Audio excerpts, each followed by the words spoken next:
sure this comes as no mystery to any of you, but if I had to pick my favorite topic to discuss with new people, it would have to be horror.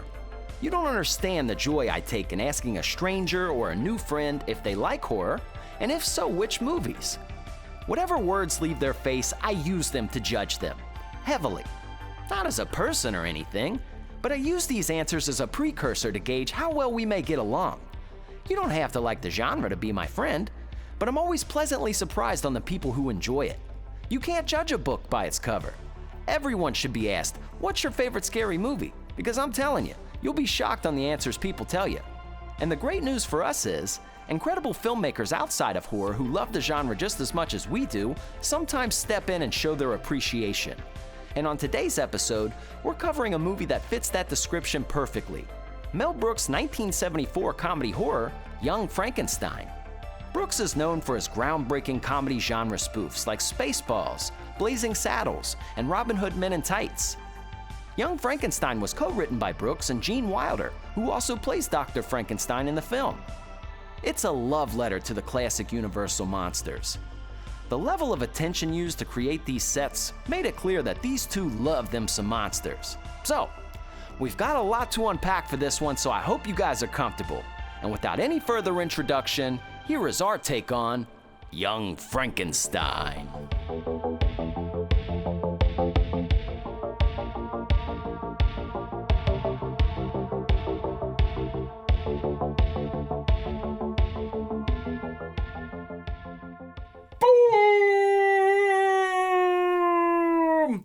Welcome back to the Sloppy Horror Podcast. I am your host and your scary movie companion. Don't forget that part, Christian Ramey.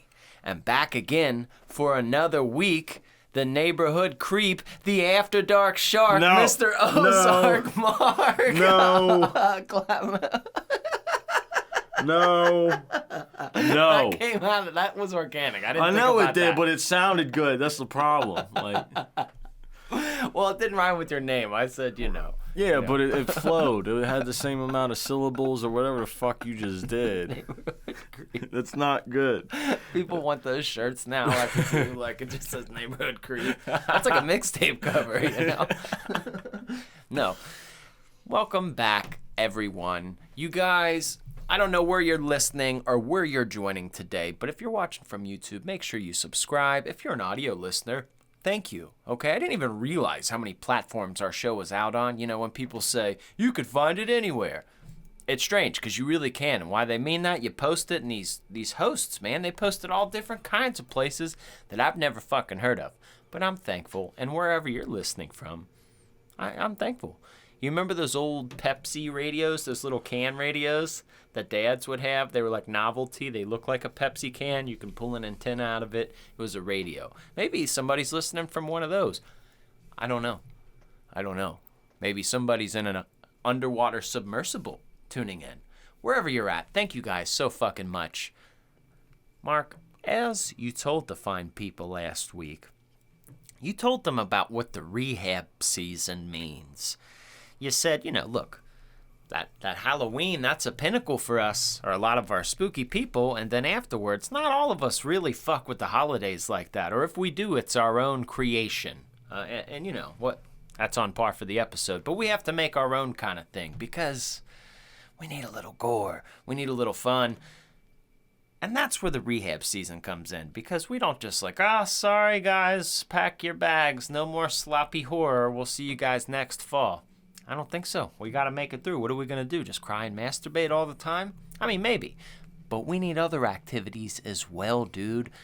And this was a movie that you picked. This was a movie you picked, and this was an immediate yes. This was that meme that, take my money, shut up and take my money? That was that kind of moment. The moment you said it, I was yes. And it was perfect for this season. You want to tell them what we're talking about? Obviously they know, but break the ice. We're talking about the one and only Young Frankenstein. Young Frankenstein. That sounds like a rapper's name, by the way. It's pronounced Frankenstein. Or how's he say it? Frankenstein? Frankenstein? Frankenstein. Yeah. Yeah, it's Young Frankenstein. But eventually he goes by Frankenstein at the end. Yeah, I mean, he reclaims the name. He does, because he does the work. But yeah, dude, I picked this movie. It's perfect for the rehab season. I figured it would fit in well. We all need a good fucking laugh. And this movie, this movie was from my childhood, dude. Had me laughing from childhood to adulthood. And everybody, if you first time you seen this movie as a kid, I guarantee you, your dad, if you got one. I don't know why that's funny. It should be. Whoever the older person was that showed you this was laughing right along with you, dude, because this is like the epitome of dad jokes and humor. It is. Oh man, it's a lot of fun. It's a lot of laughs, and I think we could all use a good ha-ha in our life. And this is the part that drives me crazy about Ozark Mark. Ozark Mark, we start up Sloppy Horror Podcast, and he's like, look here, dude, I'm not a loser like you, okay? I don't know all this and that about movies, but I know how to make a show. That's exactly what I said to you, too. I know, that's kind of verbatim. Yeah. But what's funny to me is when you pick movies, for example, the Ozark Mark season, one of our best in numbers. People love the stuff that you picked. But number 2, you bring movies like this. And this movie does. Like you said, it's fun. It's a good time. But also, let's not sell it short. Mel Brooks, fucking Spaceballs, Blazing Saddles. His reputation speaks for itself. But you have him and Gene Wilder writing a movie that has won awards, and if you're familiar with the original Frankenstein, it is a beautiful adaptation, almost to the level, like a modern level of like how well Scary Movie did Scream. Like you forget about it throughout all this time because you're like, haha, it's a funny movie. But if you really go beat for beat with Scary Movie, you're like, God damn, they did a good job. And that's a little bit more slapsticky. I mean, this is very funny in its own way too. But this is a beautiful adaptation of Frankenstein. And what I think is such the filmier notes that I'll get about this, the funny juxtaposition of film directors and even musicians or artists, I guess it works for everything. But let's just say Wes Craven, John Carpenter, these directors, Peter Bogdanovich, these guys that were big making scary movies, and the movies that we liked in the late 70s and the 80s, right? These guys all grew up. I'm sorry for that. Reading this magazine right here, Famous Monsters of Filmland and Before. Now, granted, this is a 70s issue, still old to us, pretty cool, but they had some old issues in the 50s, and like it highlighted all the monster movies, and they grew up with that like, watch tonight the double feature, Frankenstein, and they'd stay up and watch these kind of movies, and that's what inspired them. But what's really funny is when they made their movies, people that made these old movies like William Castle and your fucking Hitchcocks and all these people, they hated the new movies, and it was kind of like their feelings were hurt. Like Don't Meet Your Idols, they might not. It's like in Hustle and Flow, where Ludacris peed on his tape. You know what I'm talking about? Yep. Remember that? Mm-hmm. And it hurt his feelings, but he realized he didn't need his approval in the long run, right? It's all love. Well, the same thing happens with horror directors. And what's so great about this with Mel Brooks, with, Gene Wilder, with everyone really in this movie, you can tell how much they loved Frankenstein. Like, you can't not love Frankenstein and then just adapt it that beautifully. You can tell there's a lot of actors from theater, obviously Gene. Like, enough can't be said about how well, how incredibly gifted he was as an actor. Like, Willy Wonka and the Chocolate Factory, great movie, and, people enjoy him in that. But all of his other work needs to be viewed. If you only know Willy Wonka and the Chocolate Factory and maybe this one, do yourself the favor and just pick some of the movies. Remember Hear No Evil, See No Evil? Him and Richard Pryor, one's blind, one's deaf. Dude, you'll be fucking rolling. It's a great movie. He is so good. And you can tell he was a theater actor, the way he throws his voice, and he gets crazy so everyone can hear him from every point and every part of the room. He makes sure he enunciates every little word, and he goes over the top, but he's kind of serious too. One of the best actors of all time, dude. And rest in peace to my guy. So, in a big, long-winded way, you pick movies that you're like, oh yeah, this is a good movie. And you're like, no, this is like a fucking mountain of a movie. This is a well-renowned fucking, award-winning movie with actors that you just don't see acting like this anymore. You just don't, and it makes me sad. Granted, movies have changed, times have changed, but I don't think people jump into theater as heavy beforehand as they do before. You do find it, and that's how you find your David Howard Thorntons who are so passionate as Art the Clown, etc. But not everybody does theater beforehand. Some people just jump right into commercials, TV shows, movies. These old guys, man, they put these people to shame. You could just watch them go on, just talking. No CGI, really. I mean, there's some little bit of practical effects and fun pageantry and costumes and, the decorations, if you will, but it's nothing over the top, nothing crazy, but you are in it every moment and you are laughing your ass off and they are just selling it, man. They're killing it. So, Mark, before we get into the synopsis, that we do need to hit the button for the Fill Them Shoes. Can you hit the bumper? Yeah. We about to fill them shoes. We about to fill them shoes. Yeah, I'm about to fill them shoes. We about to fill them shoes. Yeah. All right, boys and girls. This little segment is called the Fill Them Shoes. All right, the Fill Them Shoes. You guys know what this is all about? Well, you have to put yourself in the time of when a movie came out in order to really appreciate it or really pick up on some of the nuances, because something that was maybe scary in 1974 might not be scary today. Different set of fears in society. But if you can kind of brush up on some of the popular events or what was going on, you could say, oh, okay, then it all comes together for you. Okay? So this was a hot and heavy time. And I also have a Mandela effect here. All right? So you want to take a stab at what the number one song was, because this came out on December 15th, 1974. And here's my hint. It has to do with a house animal and something you would find in your silverware drawer. A house animal. Like a pet? Mm-hmm. Actually, that's not even in the full title. So do the house animal and what does a baby sleep in? A crib. Or, rocker. Rockabye baby. What will drop? What will break? A cradle. Yes. What's a little furry animal in your house? A cat. Cat's in the cradle. All right. Cat's in the cradle in the silver spoon. You know that song. Okay. Little boy. Yeah. Something in the moon. Right.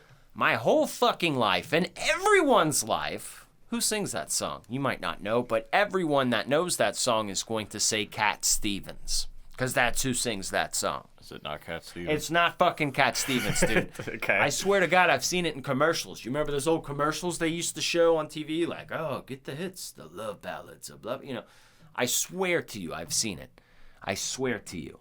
But Harry Chapin is the guy who wrote the song, and that was the number one song. But, dude, that blew my fucking mind. I was having a little bit of a meltdown here. Like, I was having a search, like, are they the same guy?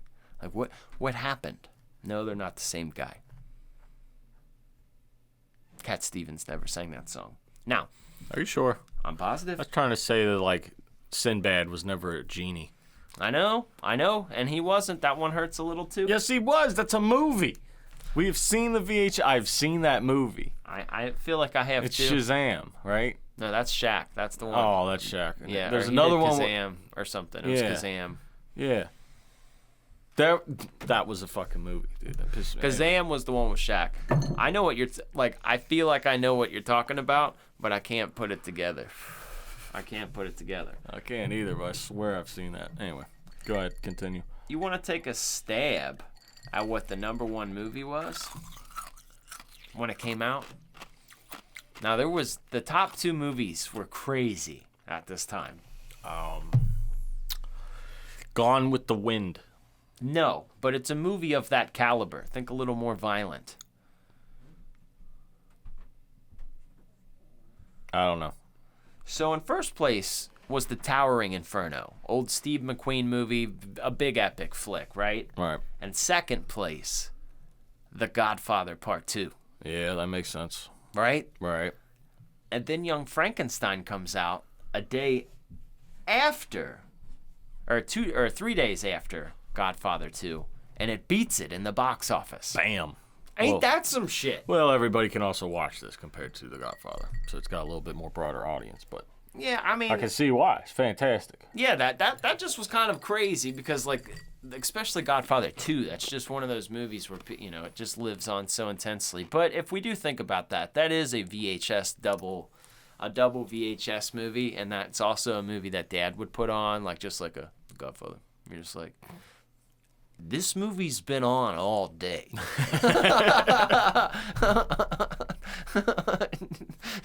Sometimes you get caught into it, but that's how it felt. I mean, I love The Godfather 1 and 2. I can't deny it, but Sure. I'm older now. But when I was younger, I felt like, you know, this movie existed for eternity. Oh, yeah. So that's what was going on, you know, as far as what was happening with entertainment. But it's good. You It's know, good. so you guys have a broad understanding where we were at, what was going on. You know, there wasn't anything too crazy with world events that I want to cover on. We're not going to bring it down. So we just want to touch on the media and what was happening. Well, let's fill it back up. Let's go. Yeah. Mark, I need you to give a synopsis of the movie. Okay. I don't normally do this. I know, but I So, feel like yours I'm would be gonna- funny. No, dude, I can't do it like you. I only host the segments, dude. You're the one that does this. All right, let's give this a try. All right, so we have... we got Young Frankenstein.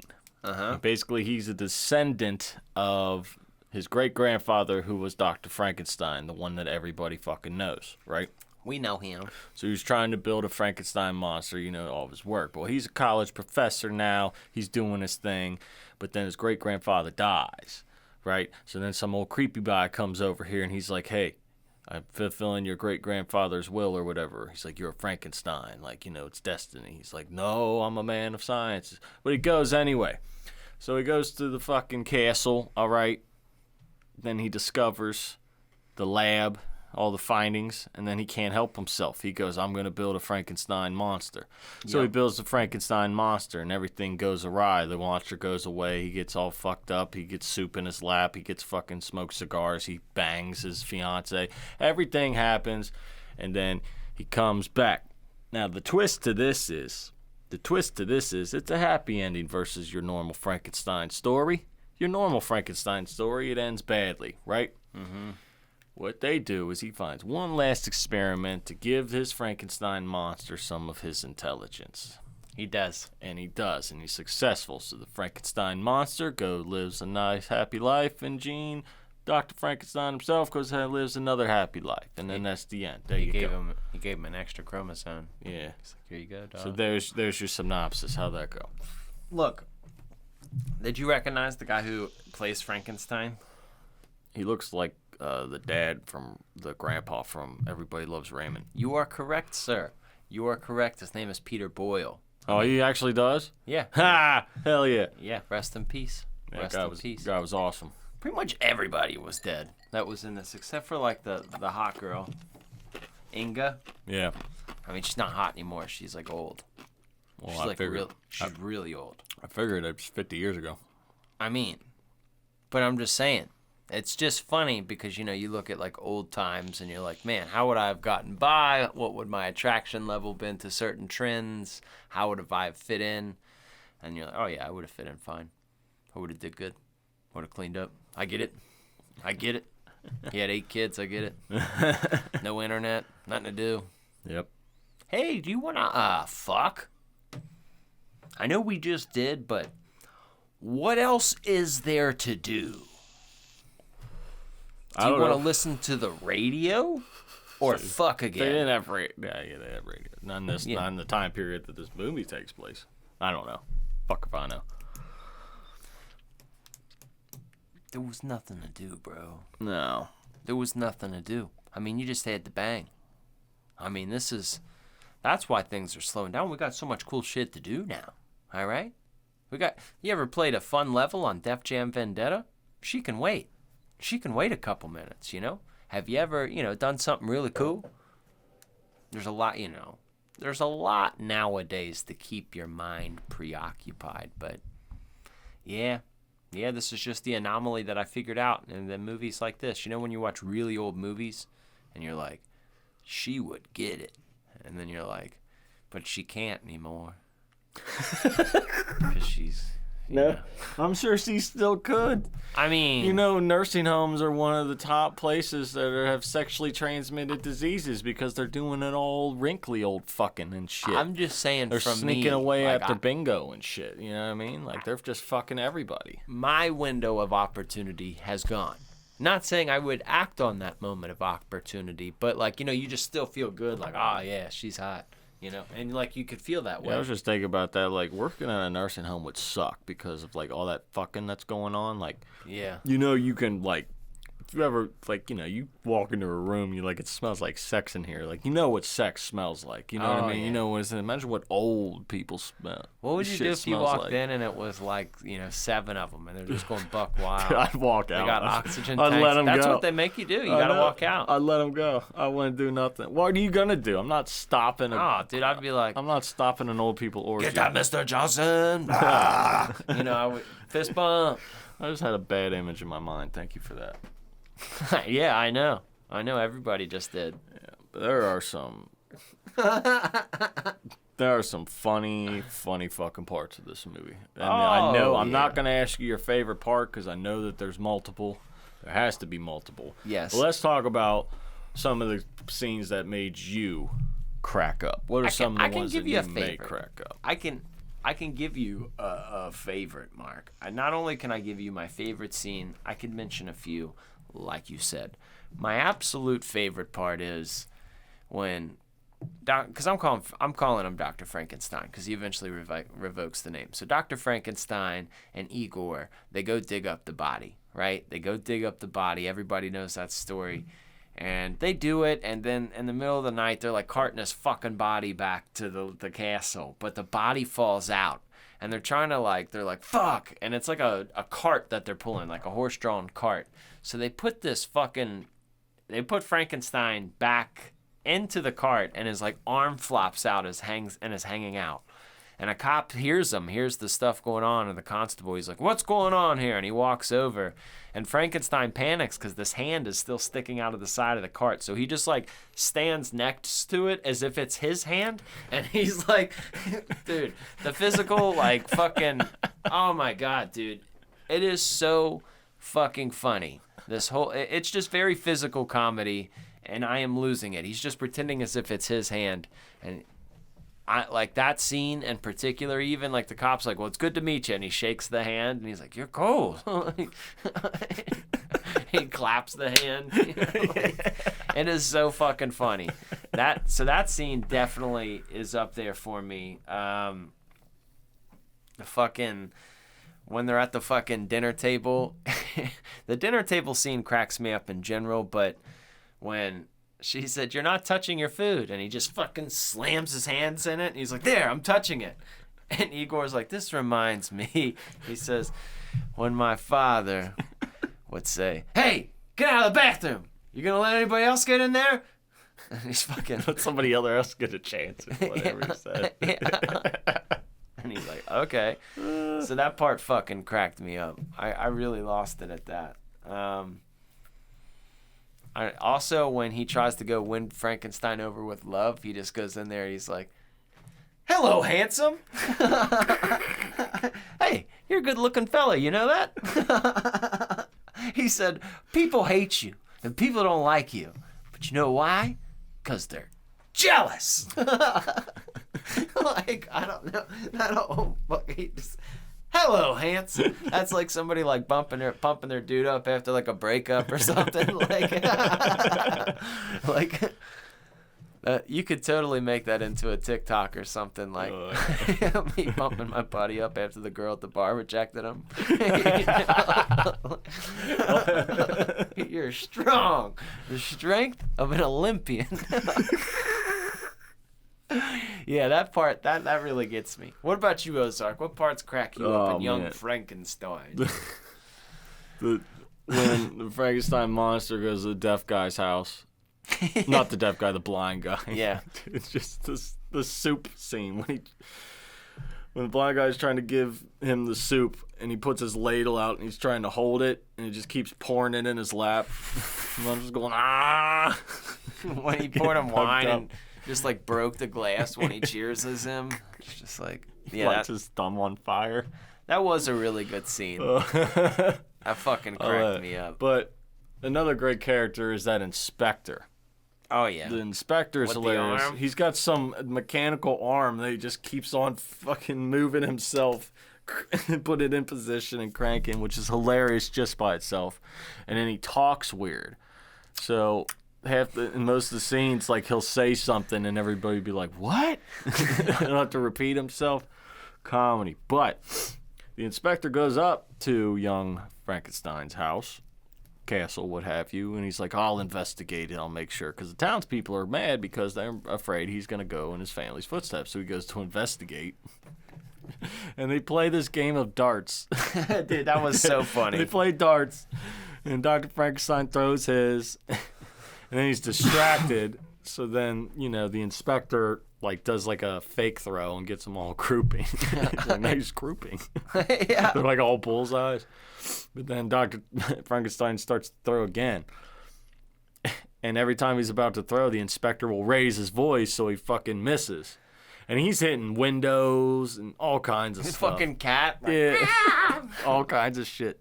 But then when he leaves, you go out, and his deputy has a dart in his helmet. Yeah.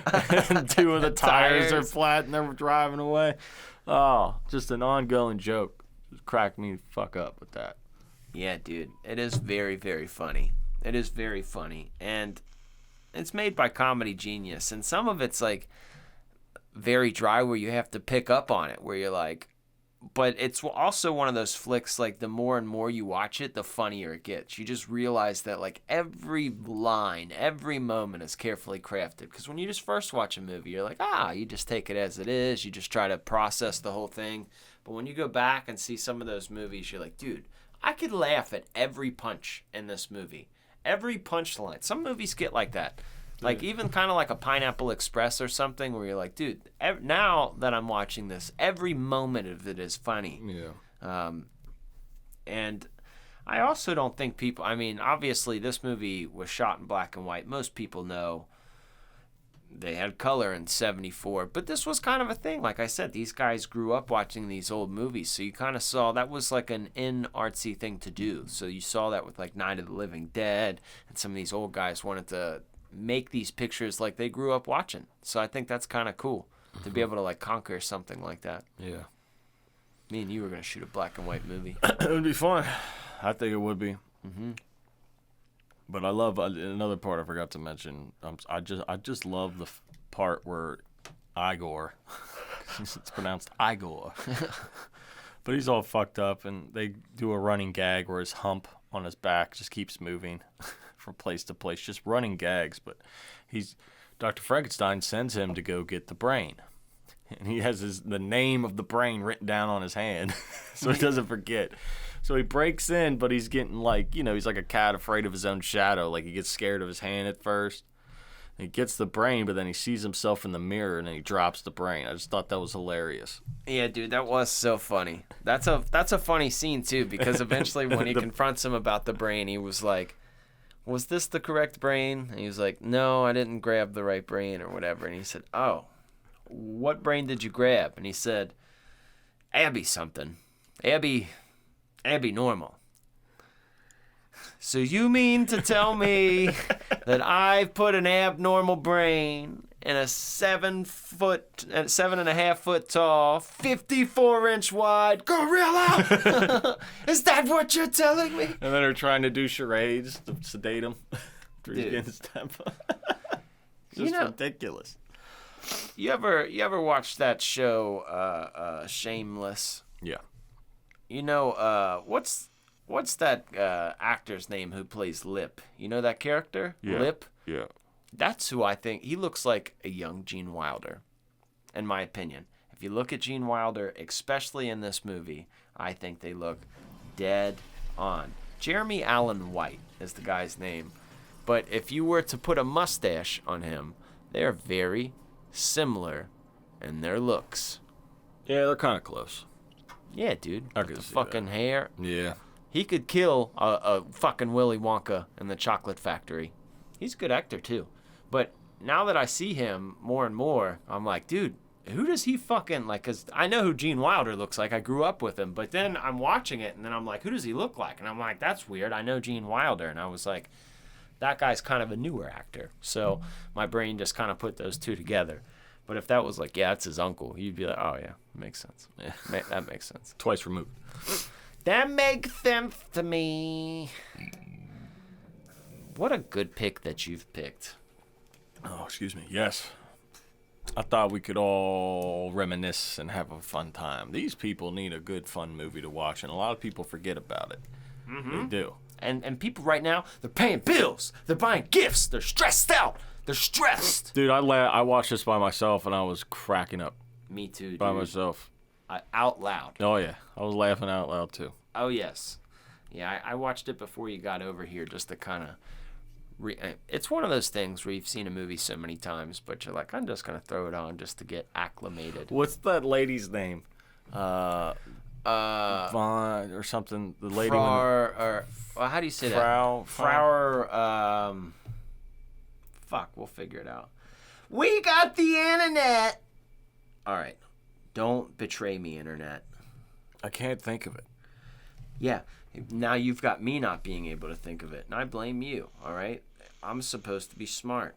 Frau Butcher, or Frau Blucher. Yeah, Frau Blucher and the horses. I love that. Just a running bit. Every time they say her name, the horses go crazy. That was Cloris Leachman, by the way. Like the yeah. famous actress. Yeah.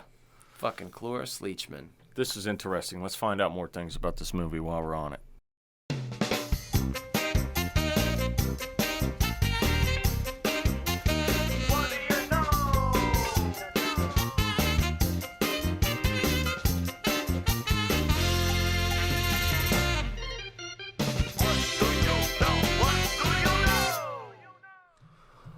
Boom. Welcome to the What Do You Know here. This is a segment here where we're here to tell you something that you may or may not know about this movie here. Now, if you know what we know, you're about to find out what we know and you're going to have a ween-orgasm. But if you don't know what we know, you're going to find out what we know and then you're going to have a ween-orgasm too. And everybody's going to feel a little bit more satisfied in the inner organs. You know how it goes. So, I think I'm going to start off here and tell you something I know about this movie. Go ahead. I will tell you. So the actor who played Igor, Marty, Feldman. that's what I said, Marty Feldman. Yep. His eyes were actually like that.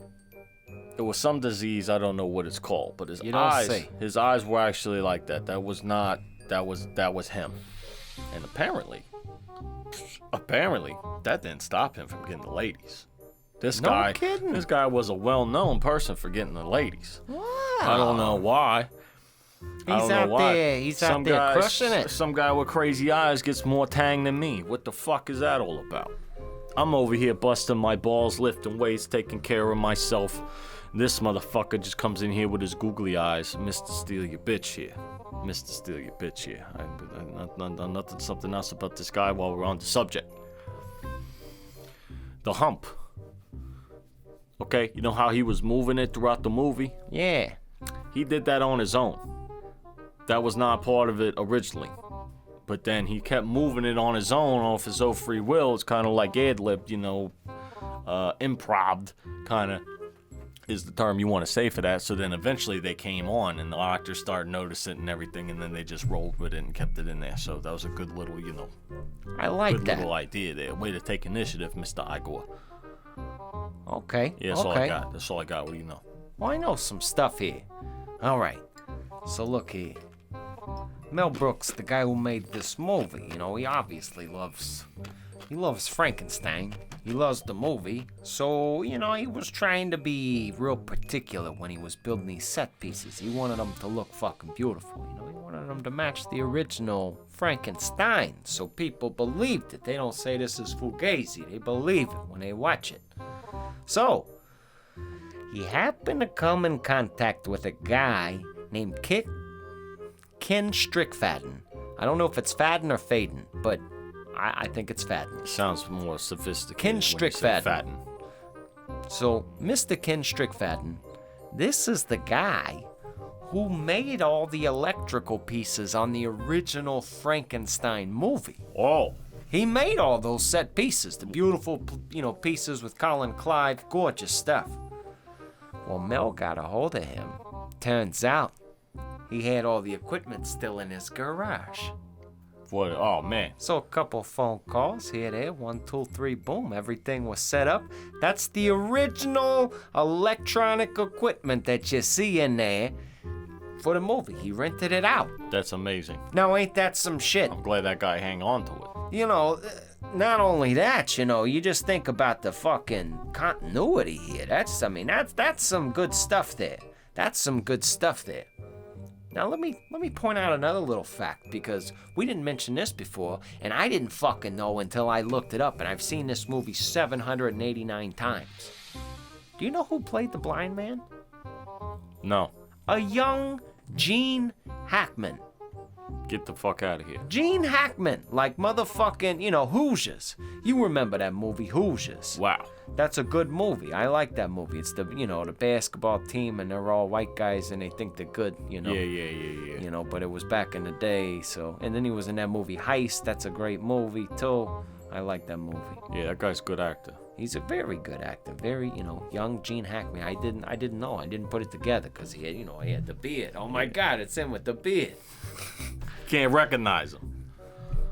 It's like broads when they put on makeup. You don't recognize them. What are you gonna do? Oh, What are you gonna do? You know what I'm saying? Yeah, what are you gonna do? What are you gonna do here? Well, those are some great facts. That's good stuff there. I like That those was facts. 4 fucking facts for your ass. That's an overload. We did you a favor. In your ass. Yes, you could fit an Oreo up there. Yeah. Anyways, Well, do you know anything else? I don't think so. Okay, I think that'll do it. All right, let's send it back to the other people. Okay. You know something, Mark? I know a lot of things. Even though we're leaving a segment that's kind of packed with facts, pack them in there. Even though that's happening, I don't think that this thing was needed for that. Did you know that Gene Wilder stated that this was his favorite movie he's ever made? No, That's pretty fucking cool. I think so. It's really cool, and you can see it in it. And once again, like I said, he was a co-writer for this, but the passion, the way he throws himself. If you watch the original Frankenstein, and if you're very well versed in it, Colin Clive is a great actor. Died very young. Died in his 30s. But a brilliant actor. He's alive. I mean, how many times have you heard that done? People that don't even know that fucking movie or have never watched Frankenstein, that sound bit probably lives in their head. Has to. It's just a very famous thing that is damn near 100 years old at this point. And great actor. But you can tell that Gene, there's a lot of homage in what he's doing. You can tell that when he nails the he's alive part, I mean, it's fucking note for note. It was almost an impression. It wasn't like here's your own addition, because it is its own story. He's like the grandson, but there are parts that are just beat for beat, and it's like, wow, that is good.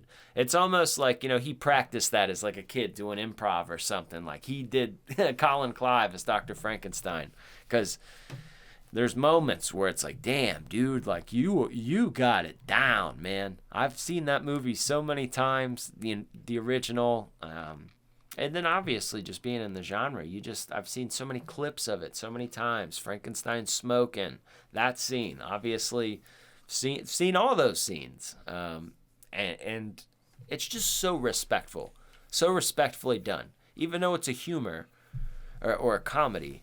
Because for some reason your brain feels like, a comedy, it doesn't have to color in the box, or it doesn't have to be respectful. it could do whatever it wants, but not this. It's very classy while being hilarious. Not trying too hard to be hilarious, just funny. Oh yeah, they definitely play, and they do it for tit for tat. I love another part of this that I absolutely loved is when they do all the things when the Frankenstein monster, he goes out, and of course you have the famous fucking scene where the Frankenstein monster meets the little girl. Now in the original, it's very tragic. They throws her in the lake, which is kind of still hilarious, but because we know it's not real, but whatever. It's a tragic part of the movie. It's very funny. Now, in this one, he meets a little girl. They're throwing something down a well.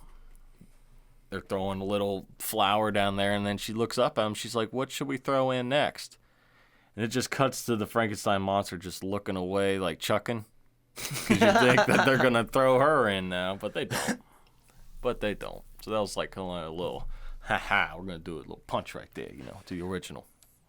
Yeah, and what shows you how powerful that part was in the original, even though for us now, I will say, you don't get many movies that kill kids. Which I feel like it's okay to save. If it's done in like an absolutely like hilarious, like a kid gets hit, like that's not real. So like but like an actual, like a horror movie or like a drama, kids dying's a hard one, dude. That's a hard sell, and it has to be a really good movie for you to be in that. And I think that's why the original Frankenstein hit so hard. Even though the little girl Maria, she didn't have like a large role in it, people just didn't see that in movies, and they were like, "Oh my God, how the hell are we supposed to keep, or how the hell are we supposed to process this?" Because that's probably like the first time people saw that on film. So, just pretty wild. So I don't know. Whereas now, like we've seen people fucking a pie in movies. Like the amount of shit if you say out loud that you've seen in a movie, you're just like, oh yeah, we were kind of fucked. We got, Man, we pretty much gotten everything. I don't know if I can't think of anything that I really haven't seen. It's regressed. I've seen a bunch of people sewed together, ass to mouth. Yeah, especially like those early movies, like the like 99, 2000, 2001, like that level of comedy was like fucking nuts. Like for example, American Pie, like let's webcam this teenage girl and blast her all over the internet. Like that's not funny today. Like that's not funny. Like even like now, like somebody now, because I laugh at still a lot of the shit in American Pie, but even me watching that part, I'm like, damn, dude, like I didn't ever process that. Like I never like put that together. Like that's what was going on. But just funny stuff you couldn't get away with. It's an underrated comedy, by the way? Saving Silverman. I love that. Oh, dude, that movie's so funny. That movie's hilarious. It used to be on TV all the time. Yeah, it had Arlie Ermy in it. Jack Black, all them. Hey, what'd you guys do with that broad? Did you kill her? We ate her. Alive. Like when he pulls out the charts, like, this is how much fun we were having before she came along, all right? Now, girls, I mean, that's not really changed, but masturbation's up way high. Yeah, that's a great flick, dude. I'm about to watch that later. I haven't seen that in forever. Give me the yeah! You don't have to make the sound. It already does it. Okay, over. All right, that was the last time I did it. He's like eating food in their house that he broke into. He's eating spaghetti. He's like, let me check behind the fridge. No, nothing yet. Yeah, that's a good movie. He said, no, that's one nacho. If they all stick together, that's one nacho. He's just like taking the fucking plate. Yeah, that's a great flick. Oh, dude, that fun movie's hilarious. Forgot how funny that was. I know, dude. There were so many great comedies because there was like no rules. People weren't as even if they were offended, no one was able to say anything. Like people got roasted heavy back then. Like you had to be a little bit tough. I'm not saying kids now aren't mean and not like how they were, but we were like everybody got thumped on their knuckles. like when you were a kid, walking to the bus stop or like whatever, somebody ruined your day at one point. Fucking knocked your bike over, played a joke on you, and you had to stand up and kind of, it's different now. So like when you're resilient like that, things are a lot more funny, I think, because you can just kind of, I don't know, it just doesn't bother you. I don't know. But nowadays, people are a lot more uptight. Yeah, they sure fucking are, man. And it's sad out there. It is. But, you know, what are you going to do? You know, I mean, this generation's a bunch of pussies. It's not our fault. It's not our fucking fault.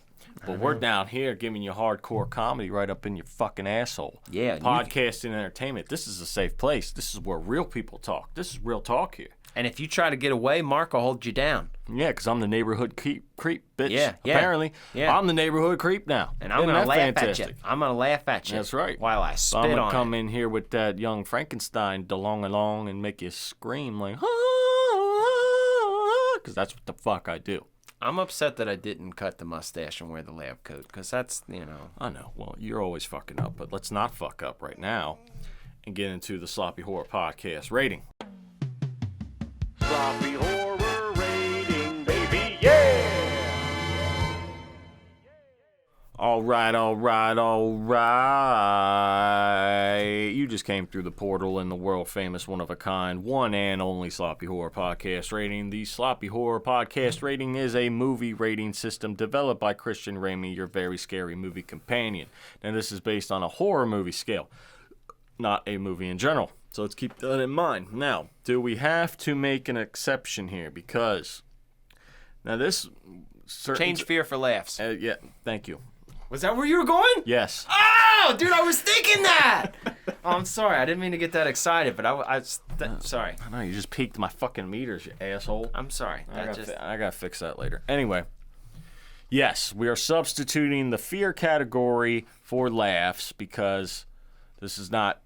It's a special recommendation. It's like somebody getting a special plate at an event because they have food allergies or something.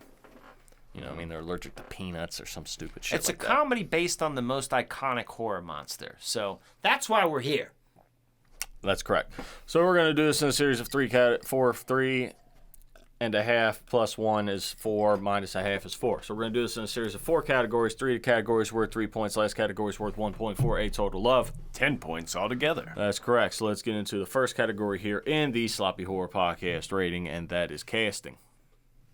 Impeccable 3. Yeah, I already threw it up. We already know it's gonna be impeccable. You spent like a good 10-15 minutes talking about the casting alone. I mean, you cannot give it nothing but a 3. So that was very fucking obvious. Yeah. But we got to do it because we have a contractual obligation. Contractual obligation to these people. I told them, if I don't give you this, you're allowed to come to my house and make me dinner. Perfect. So that's 3 out of 10 so far here on the Sloppy Horror Podcast rating. Let's get into the second category here in the Sloppy Horror Podcast rating, and that is kills. Were there comedy kills in this? I'm trying to think. Did anybody end up dying? Well, there was some guy getting hanged. Well, that's true. That's technically a death on screen. He's dead on screen. That is true. That is true. I mean, it's going to be a half a point on this for sure, but I don't think there was anything else, really. You see a corpse in the beginning. You see severed heads. Yeah. But there are no deaths, really. Nope. There are no deaths except for one guy hanging. Technically, that's death on screen, so we have to give it half a point because those are the fucking rules. He technically had died. Yeah, so that's 3.5 out of 10 so far here on the Sloppy Horror Podcast. Right, let's get into the final 3-point category, which is laughs. Not funny. It's just not a funny movie. Okay. Schindler's List was funnier than this. No. Honestly, this has got to be a full 3 because there are movies that... This one's brilliant, but there are horror or humor movies, comedy movies that have moments that are really funny or funny principles. And then there's just those fucking movies that the whole thing is a ride. Like, if you really immerse yourself into the movie, put your phone aside and just watch this damn movie, it's kind of hard to measure. You'd have to measure your laughs in time. Like, it wouldn't be how many times you laughed. It'd be like, how long did I laugh? And you're like, dude, laugh, my sides hurt. You know? All right, you take the blonde, I'll take the brunette. Yeah. When I got to the front door and he knocked on that giant knocker on the door and it broke and he said, wow, nice knockers. And she said, thank you, doctor. I love when the rioters used the inspector's hand to bust open doors. He said, all right, elevate me. She says, right here in front of everybody? Yeah, elevate the body. Oh. Yeah, that shit is too funny. So I got to give it a 3 on the laughs. All right, perfect. I agree with you. So it's 6.5 out of 10 so far here on the Sloppy Horror Podcast rating. Let's get into the final 1 point category for half a point each here on the Sloppy Horror Podcast rating, and that is rewatchability. Abso-fucking-lutely. Of course. Yeah. I mean, that's a gimme. Yep. I don't think anybody has watched this movie just once. Not possible. Not possible. And if this is your first time seeing it, I guarantee you're going to watch it again. You're going to come back. Shortly. You're going to watch it again shortly. Within a short period of time with somebody else. You'll come back just like crack. Yes. And it always comes back. So that is a total of 7.5 out of 10 for Young Frankenstein. Here on the Sloppy Horror Podcast, right back up in your ass hole. That's good stuff, Mark. That's great stuff. You know this won 2 Academy Awards. Did it really? It did. For what? One was for the best sound, and the other was for the best adapted screenplay. It was adapted so well that it won an award, dude. It's a masterpiece. You have 2 genres that are not known for winning awards: comedy and horror. And it's like usually it's like horror comedy. This I would say comedy horror. And it won an award, 2 of them. Like, that's fucking nuts. Like, that's how good it is. You don't get that a lot. No, dude, because it's not shot like a comedy. Think of a comedy. Mm-hmm. Comedies are shots in different way, in similar ways, I should say. Like, you can, if you turned on a movie right now and you saw just the opening, be like, oh, this is gonna be a comedy. And especially in like 74, like you had like your Animal Houses and stuff like that. So that's upbeat music. Nah, this is like dark, old school, going through things. It's got like, it looks like it's a movie from like the fucking 40s or something. Like, it's beautiful. Mm-hmm. It is, dude. It's a masterpiece without, overusing that word. Like, it really is. It's a fucking masterpiece. I enjoyed it a lot. It's one of my favorite comedy horrors of all time. It's won big awards, and then fuck, dude, all this time later. This is an old movie, dude. It's an old movie. We're approaching 50. And it can still make you laugh and your sides hurt. That's a timeless piece of art right there. Yeah, the 70s was a real renegade time for film. That's when people started making whatever the hell they wanted. And you got movies like this. People that were like, I'm making whatever I want. And you needed that to make a movie like Young Frankenstein. You absolutely needed that. Now, did you give me another movie, Mark, when you started this? What are you talking about? What? This season. I feel like you said Young Frankie and something else. Yeah, I gave you another one. Give me a hint. Well, I'm not going to give you a clue.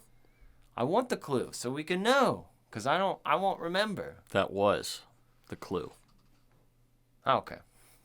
All right. I like what you did there. All I had to do was give you a clue. Yep. And then you'll figure it out. Yep. I get what you're saying.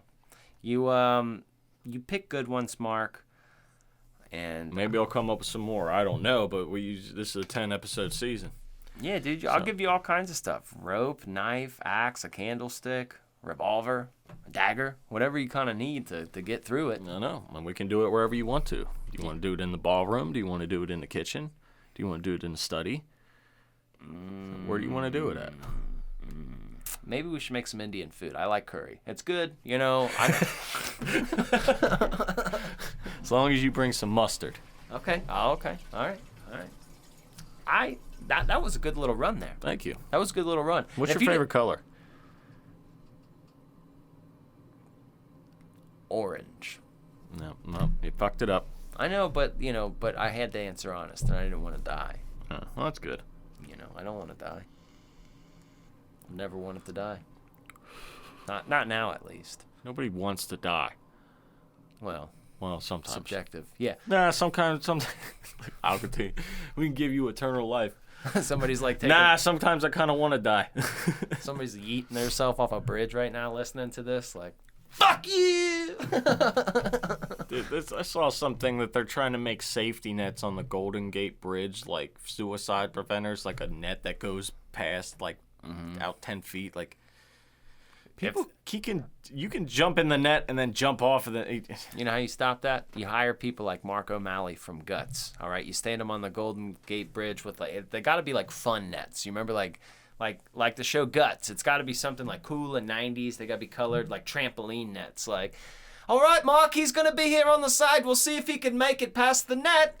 Oh no, he doesn't. He bounces, and there's gonna be people there. They'll be going nuts and stuff like that.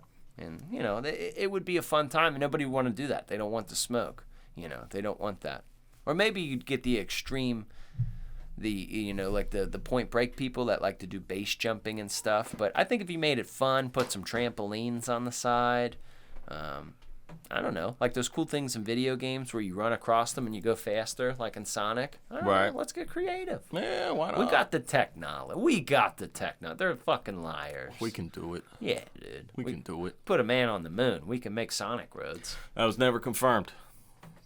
For all you conspiracy theorists out there. It is. You got to look deeper into that one. It is. People have been to the moon. There are people in space. Don't fuck with space, Mark. That one's real. You got to look in there. All right. Now, is it made of cheese? To be determined. No, I'm so excited for this season because, we're going to sprinkle in some fun ones. We're going to have some fun. And P.O. Box is about set up. Oh, boy. You guys can send in whatever really you want to because it's not coming to my house. Send me a bunch of Polaroids of nudes. That's what I want. Like Buffalo Bill style, though. Like, the ones that, like, you got to do this. Like, the Polaroids of nudes. Send me those. Shake it. Yep. Do different kinds of angles. Different scenes. There's do everything. You know that song, Hey Ya, obviously, by Outkast. Mm-hmm. There's a funny version on YouTube where it says Hey Ya, but every time they say Hey Ya, it gets faster. It turns into insanity, dude. No, actually, every time he says okay, it gets faster. Or I'm sorry, all right. Oh, okay. All right. Like, dude, it gets fucking nuts. Like, it gets crazy. You should watch it. It's a lot of fun. The things that I enjoy to watch on the internet. It's a bunch of random stuff, really. It is. Yeah. Well, I feel good. This was a fun episode. I like this. We talked to people about Young Frankenstein. And if you guys are looking for a fun way to support the show, make sure you check out our Patreon. That's where we have all kinds of bonus episodes and things of that nature. We post on there. Things we get, they're not episodes on movies, but we're talking about everything. So you could find those at patreon.com/sloppyhorror. Obviously, if you're interested in buying some merchandise, letting the world know that you're a sloppy whore, if you look down in the description of all of our videos and all of our episodes, you can find links for that. Some good stuff. They're always running sales. And all of that stuff helps keep the lights on around here because, as you guys know, you've made it through this whole episode without a one motherfucking advertisement. And if you're this much of a fan of the show, well, help us out a little. Or don't. Just keep listening. If you want a free way to do it, make sure you're subscribed to YouTube. And, leave those reviews on Apple and Spotify. Those mean the fucking world to us, especially those 5-star ones. Okay? So, I love it. I like it. I want some more of it. Yep, something like that. Yeah. Well, I hope you guys are ready to play some games next week. Oh, shit. And you know what's cool? Next week, we'll be back in color. Because right now we're in black and white. Oh, I like that. That's a nice artist touch. Yeah, you know, I do things. Mm-hmm. The weird part is I don't know how you made us actually black and white. I'm just kind of going with it since you're down here, but I need you to change the way I see things because this isn't gonna work tomorrow. I'm like a dog. Dogs can see things though. I know. They see like blue and yellow. Like, So a dog can see more than me right now. That's why they get obsessed with like blue toys and stuff. Like if you put a bunch of toys in a dog. In them? No, not in them. Sorry. Around a dog. I meant to say like in a dog area or some shit, but I fucked it up because, you know, fuck you, it's late. But like they always go after the blue and yellow toys because they can see that better. You know what I mean? Well, I'm like living in a newspaper here. This is like bazooka bubblegum. What are you going to do? What are you going to do here? But that's cool. All right. Enjoy the fucking movie. And we'll see you little bastards and bitches next week here on the Sloppy Horror Podcast. We love you. Goodbye.